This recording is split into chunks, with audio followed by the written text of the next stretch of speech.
Polavaram project ఎడమ కాలువ పనుల్లో అడ్డగోలుగా దోపిడీ సాగుతోంది. అందుకు ఉదాహరణే 5వ ప్యాకేజ్ పనుల్లో బయటపడ్డ నాసిరకం నిర్మాణ పనులు. అయితే ఈ కాంట్రాక్టర్ వెనక కూటమి ప్రభుత్వ పెద్దల దన్ను ఉండడంతో పనుల నాణ్యతపై అధికారులు ప్రశ్నించలేకపోతున్నారు. కానీ పోలవరం ప్రాజెక్టు అథారిటీ మాత్రం నాసిరకం పనులపై ఆగ్రహం వ్యక్తం చేస్తోంది. పోలవరం ప్రాజెక్ట్ చంద్రబాబుకు ఏటీఎంలా మారిందని 2019లో రాజమండ్రి వేదికగా జరిగిన సభలో ప్రధానమంత్రి నరేంద్ర మోదీ ఆరోపించారు. అయితే ఆ ఆరోపణలకు బలం చేకూరేలా పోలవరం ఎడమ కాలువ పనుల్లో నాసిరకం పనులు వెలుగు చూస్తున్నాయి. కాకినాడ జిల్లా తుని నియోజకవర్గం ప్రస్తుతం పోలవరం ఎడమ కాలువకు సంబంధించి 5A ప్యాకేజీ పనులు జరుగుతున్నాయి. లోవ కొత్తూరు వద్ద కొత్తగా నిర్మించిన కాంక్రీట్ రిటైనింగ్ వాల్కు పగుళ్లు ఏర్పడ్డాయి. దీంతో ఈ పనులు చేపట్టిన కాంట్రాక్ట్ సంస్థ ఆ పగుళ్లు కనిపించకుండా సిమెంట్ పూత పూసి కవర్ చేసింది. అత్యంత నాసిరకంగా ఈ పనులు చేపట్టిన ఆర్వీఆర్ ప్రాజెక్టును అధికారులు ప్రశ్నించలేకపోయారు.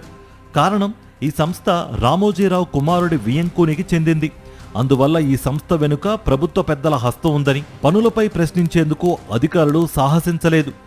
గతంలో పోలవరం ప్రాజెక్ట్ పనులను యనమల వియంకుడైన పుట్టా సుధాకర్ యాదవ్కు చెందిన సంస్థ చేపట్టింది. అయితే దీనిలోని 5A ప్యాకేజీ పనులను సీఎం చంద్రబాబు రామోజీరావు కుమారుడు వియంకునికి కట్టబెట్టింది. 2019 అక్టోబర్ నాటికి 81.68 కోట్ల విలువైన పని అంచనా వ్యయాన్ని చంద్రబాబు సర్కార్ 293.66 కోట్లకు పెంచేసింది.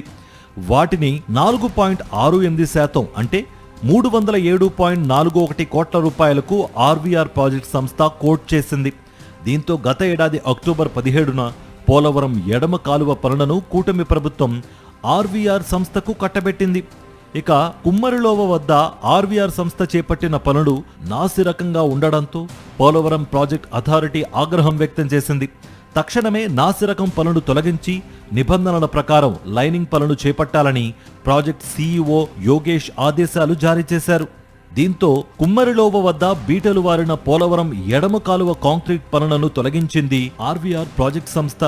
ఓవైపు పనుల వ్యయాన్ని పెంచేసి మరోవైపు నాసిరకం పనులతో నాకింత నీకింత అనే చందంగా కూటమి నేతలు దోపిడీ చేస్తున్నారని సాగునీటి నిపుణులు ఆరోపిస్తున్నారు.